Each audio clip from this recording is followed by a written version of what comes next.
Welcome to the Diversity Connector podcast, where we explore the rich tapestry of human experiences. I'm your host, Gertrude Mache, and I'd like to acknowledge the traditional custodians of the country on which we meet today. I would also like to pay my respects to elders, past, present, and emerging, and together as we dive into conversations that bridge cultures, challenge stereotypes, and celebrate the unique perspectives each of us brings to the table. Each episode is a journey through stories and insights from a kaleidoscope of voices, each sharing their colorful narrative. Whether you're at home, on the go, or just anywhere in between, you're now part of a community that values understanding, inclusivity, and the beauty of diversity. So plug in your headphones, get comfortable, and let's connect through the power of our shared stories. Welcome, and thank you for joining us on the Diversity Connector podcast. Hello, everybody, and welcome back to the Diversity Connector. This is Gertrude Mache here in beautiful Melbourne, Australia. And today I am graced with the presence of yet another fascinating guest. Welcome, welcome, welcome to our tribe. Please tell everybody your full name, where you're based, and share your story with us today.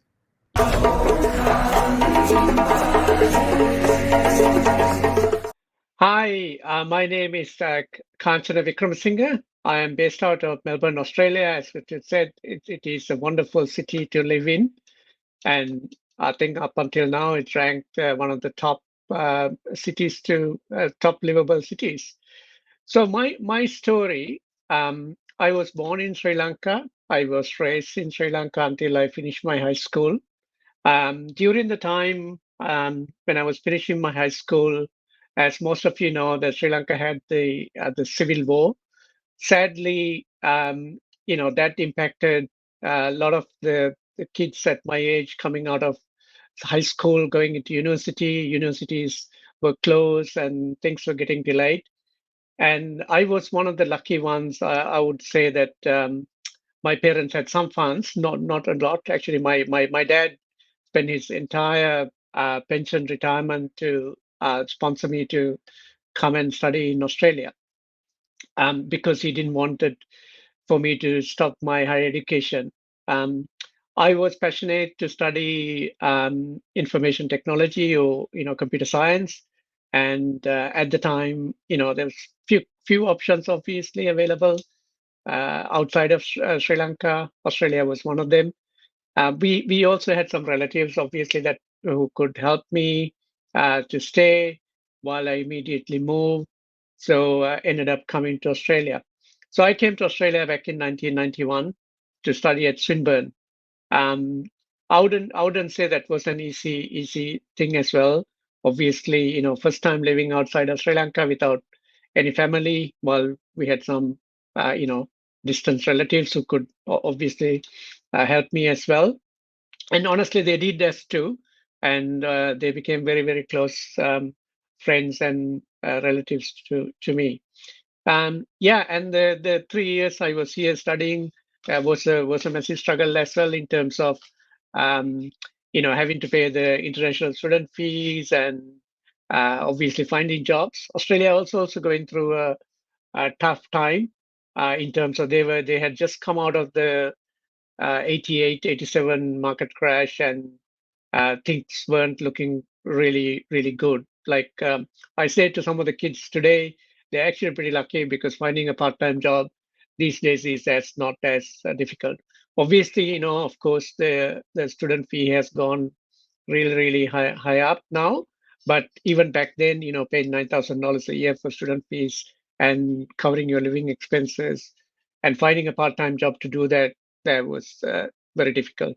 Again, I got a little bit lucky. Actually, university professors at Swinburne, so uh, my contribution in terms of at the university as well as outside of the university, so they actually helped me to get a smaller grant that actually helped me to pay some of the fees. Um, So I finished my degree in 1993 and actually decided that I would return back to Sri Lanka because I had free education in Sri Lanka, and most of you know, high school and university education are free in Sri Lanka, while a lot of the people in there don't appreciate, how much money government like Sri Lanka actually spend to get that level of really good education. So I returned back and then started working. But I always had the passion of starting something myself. Even when I returned back, I didn't want to immediately actually go into the workforce. Somehow, this entrepreneur thing was in my blood. So I was kind of starting a couple of startups with a few of my friends. Then obviously, the financial pressure got to me again, and thought of probably having a 9 to 5 job that actually pay, salary at the end of the month was something that I probably need. I can't put my, parents and others under that stress. So I actually, took a job.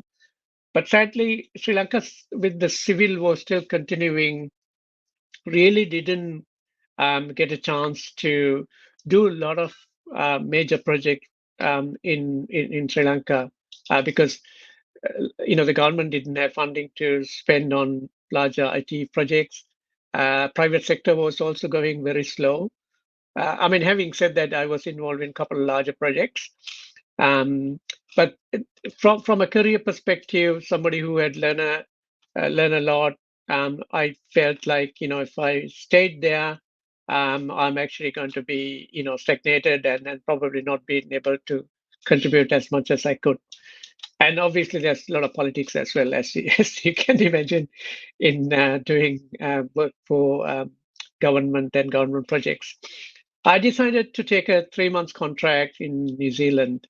Um, that was once again a risk as well because the company hasn't actually offered me the job. They said they would love to interview you and you probably have the right skills. This was in Christchurch. I took a risk because I have never been to New Zealand. I thought, okay, if it turned out to be that they don't offer me the job, at least, with the savings I had, I could actually travel New Zealand and see whether this would be a country that I would actually come back. Luckily for me, I think they like what I was able to offer. So I joined a software company in Christchurch. I worked with them, but while working also, I don't know. It kept coming back to me saying, I got to do something on my own and actually prove the world that as a migrant into New Zealand that I could also become successful, similar to how other startups starting in New Zealand. Yeah, so I did continue to work in Christchurch. And I got married to Shalini, went back to Sri Lanka to get married, and she came back as well. Um, she studied medicine, and so she had to again study exams in New Zealand. But by the time we left Christchurch to come to Wellington, she had partly finished her exams, and she was expecting as well with our first son, Kanishka. This was in 2001. And I did continue with my full-time job because I knew that I had to support my family and, we're expecting, a child as well. Yeah, and that all happened. I did continue on side projects to do a couple of startups with few of the friends in New Zealand as well as some migrants as well.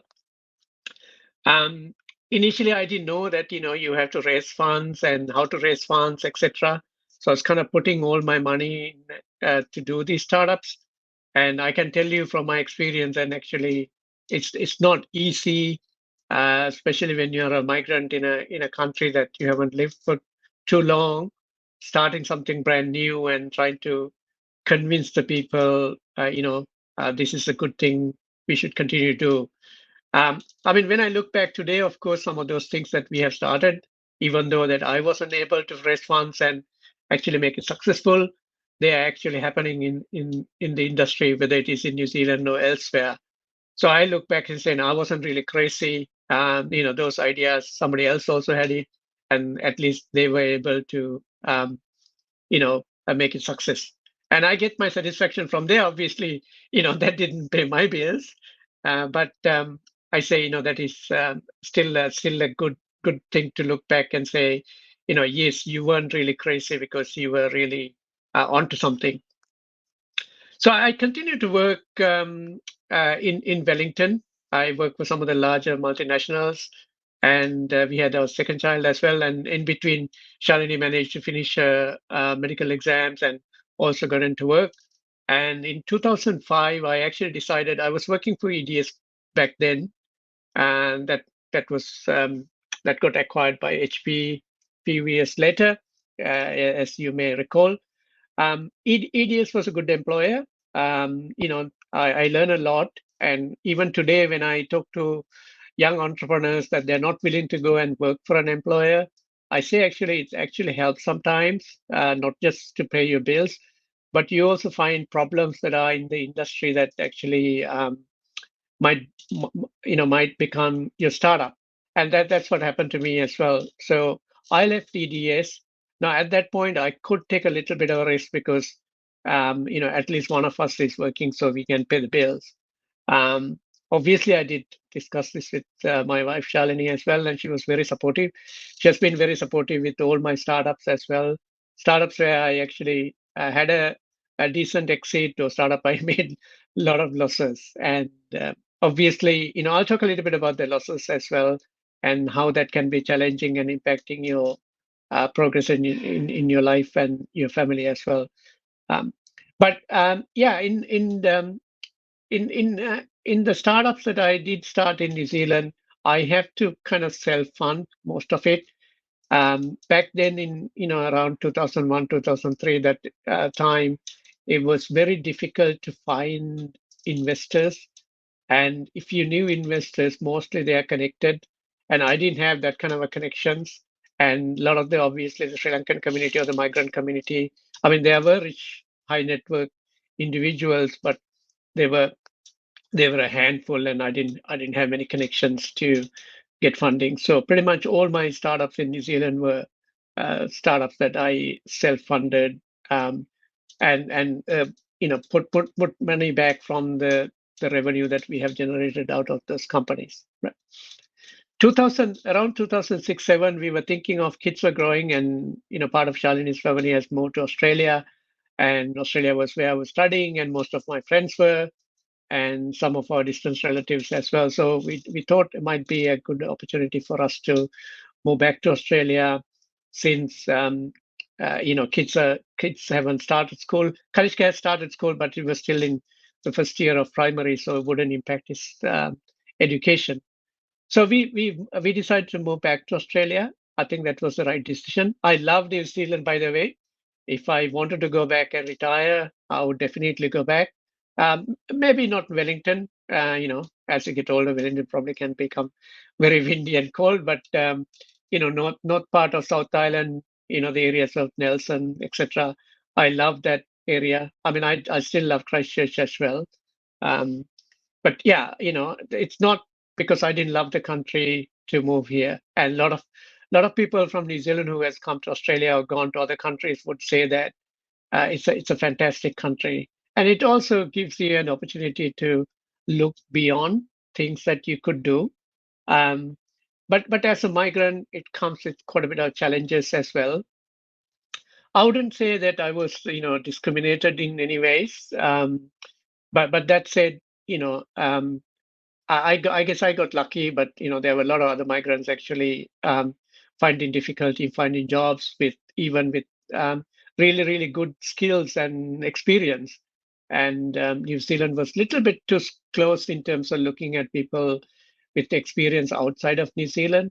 They were looking at people, whether you had New Zealand experience, whether you had worked in other New Zealand companies. I think that things have changed a lot since the last 20 years or so. They are very much more open, I would imagine now. Yeah, so back in 2007, I decided to come to Australia, left all my jobs, so I didn't have a full-time job as such. Obviously Shalini had a contract that she could work with, so we still had some opportunity to pay our bills. Right. So I continue to work with a couple of startups, um, and some of them lost a lot of money. So when I guess some of the challenges and mistakes when I look back, I would say it's not that I couldn't find money for those startups.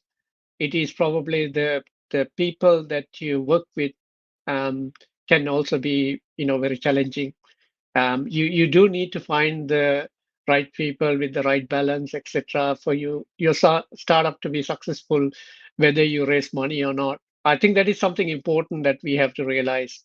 Um, and again, even in Australia back in 2007, 2008 timeframe, there were not a lot of the investors in Australia. I think that has changed significantly over the last 10 years. Now there are a lot of investors and a lot of VCs, etc. Still, I think it is still a challenge for migrants to actually find investment.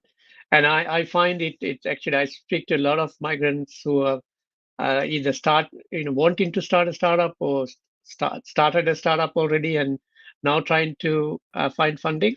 But 2021 was one of the luckiest years that we managed to exit, and I decided then to take some of that funding and actually invest back into the community in different projects, etc. And yeah, and I do continue to work with the company that acquired our company, and I would say that I'm one of the lucky ones, to be honest. Yeah.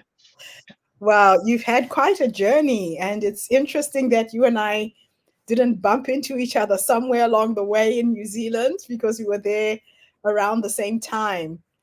Yeah, What yeah, an exactly. Yeah, yeah. So now that you are on the other side of all of this, can you elaborate on your personal investment thesis? How does it guide your decision making process when evaluating potential investment opportunities? Okay, so thanks for the question. And I'm not a big investor, and obviously, I didn't make tens of millions or billions to invest in large amounts, right? But I think I am in a decent position to invest in very early stage startups. So I look at very early stage startups. The reason I look at very early stage startup is that's where you can actually help them the most in terms of mentoring, guiding, and also in terms of funding requirements. So I do look at technology startup first. Having said that, I also look at startups that are more sustainable, right? Startups who are actually doing things that's going to be sustainable, for example, like sustainable farming and renewable energy and things like that are some of the things that I have high interest in as well. Obviously, they need significant amount of funding, but the good thing happened was with my exit, etc. I also now managed to have a network of investors that I can connect with. Um, I guess it's when you have that kind of success, people don't really want to talk about your failures, right? A lot of these people who have become successful, they have had a lot of failures, but once you had a success, there'll be a lot of others wanting to help you as well, right? Yeah. That's wonderful. So, how do you balance the need for innovation with the inherent risks involved in investing in cutting edge technological projects? So I think a lot of is gut feeling, right? A lot of is gut feeling, and also me being a technology founder, um, within the first 5-10 minutes, I can actually figure out whether this is product going to work or not, right? That's kind of a self-assessment I do. And if there is a longer term viability of that product, I'm not also looking for a short term gain, right?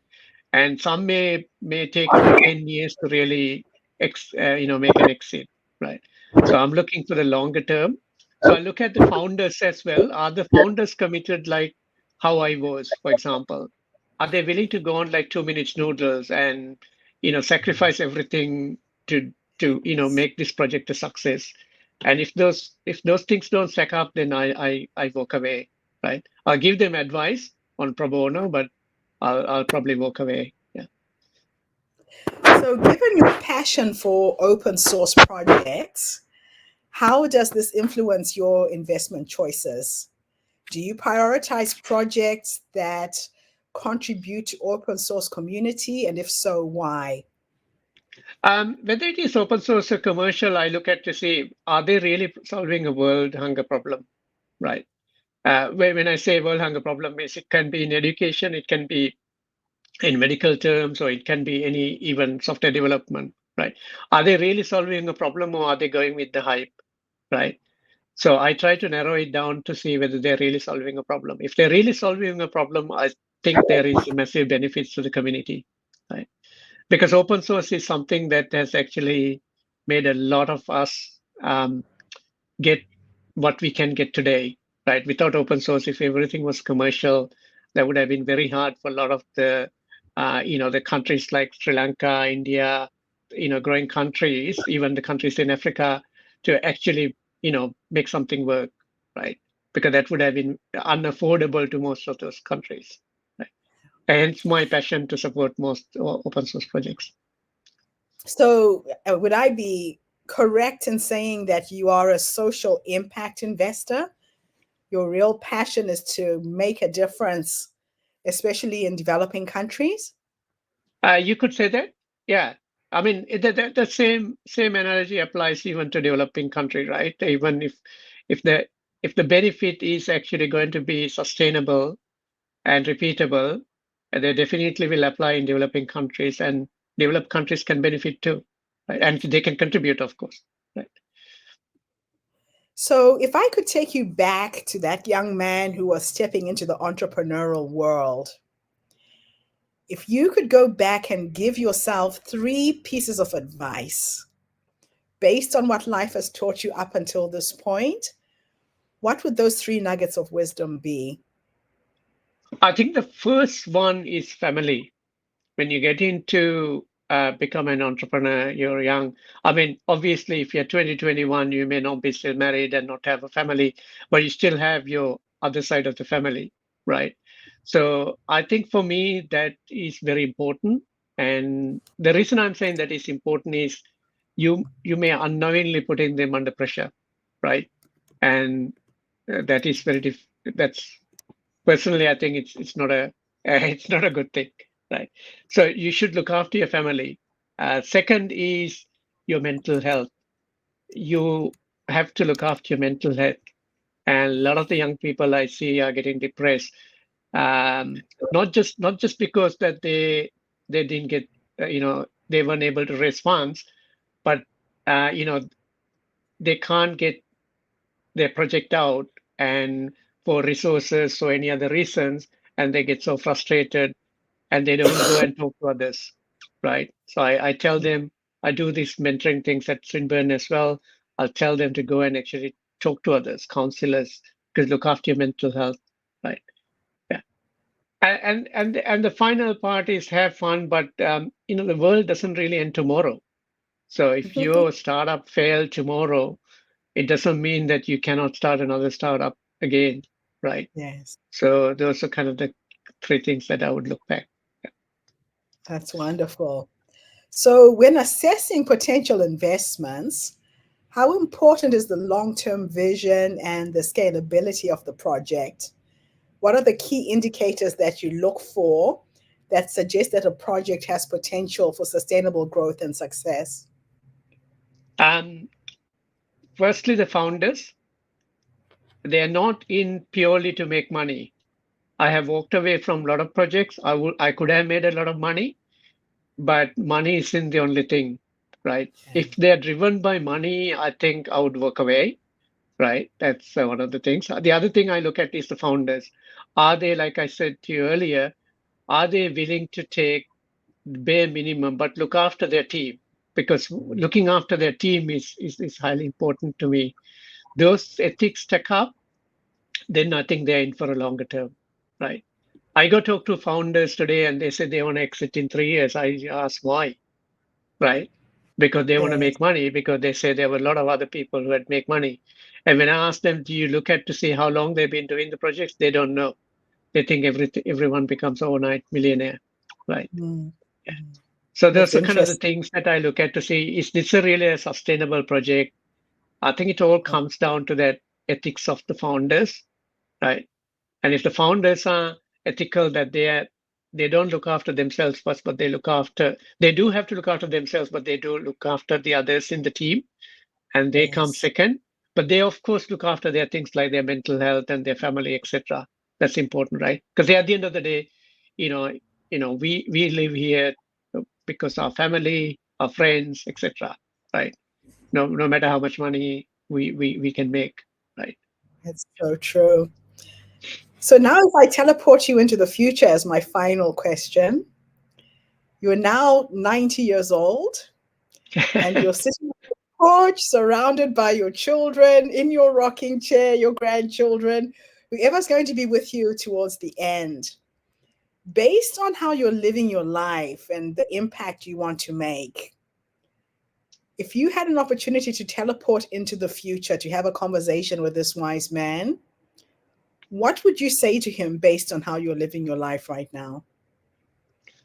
I would ask him how many people that you had helped that's gone and multiplied that many times, right? So my idea was to build the startups, help the team members, and they go build other things that can help, right? For example, the platformer, when we exited out, we made everyone in the team in Sri Lanka debt free, right? And not only they're debt free, they're actually quite rich to go and actually invest in other projects, and which they're doing, which is something that I can say to honestly close to my heart. And because that multiplication is something you can't do it by yourself, right? Yeah, So I you would need ask others. him that question. Yeah, yeah, I love that. I like to ask that question because a lot of people don't realize that that wise man is already here. He's already in you and he's already guiding you, which is why you're doing what you're doing. yeah, And it really gives people a sense of purpose, Why are we doing what we're doing? How are we going to leave exactly. the better place than we found it? 100%, So 100%. I'm not sure whether I will live to 90, but if I do live to 90. with technology, we'll probably make it 120. Oh, jeez. Thank As you. far as I can, as far as I'm not going to be a burden to anyone, then that's fine. But if I'm going to be a burden, then I don't want to. Oh, I Yeah. love it. Thank you so much for this interview. It's an absolute pleasure to have met you and very, very Thank you. inspiring. Likewise. Yeah. Dan. Thank you so much. And thank you to everybody who's tuned in today. The Diversity Connector is bringing people from diverse backgrounds, sharing their lives, their experiences, and their knowledge. So tune in again tomorrow when I interview yet another amazing person. In the meantime, have a fantastic day, morning, or evening, wherever you are in the world. And bye for now. Thanks again for the interview. Thank you. And that's a wrap, everybody, on today's episode of the Diversity Connector podcast. Thank you for tuning in and being part of our vibrant and global conversation. I'm your host, Gertrude Mache, and it's been an honor to share this space with you, where voices from all walks of life come together to weave a tapestry of diverse perspectives. Remember, every story you've heard today is a thread in the larger fabric of our shared humanity. So, as you step back into your world, carry these stories with you and let them inspire you to embrace and celebrate the rich diversity around us. Don't forget to subscribe, rate, and review our podcast to help us share these inspiring stories with more listeners. Do follow us on social media by looking for the Diversity Connector podcast for more updates. Until then, keep connecting, keep listening, and keep celebrating the beauty of diversity. This is the Diversity Connector podcast signing off. Stay curious, stay open, and definitely stay connected.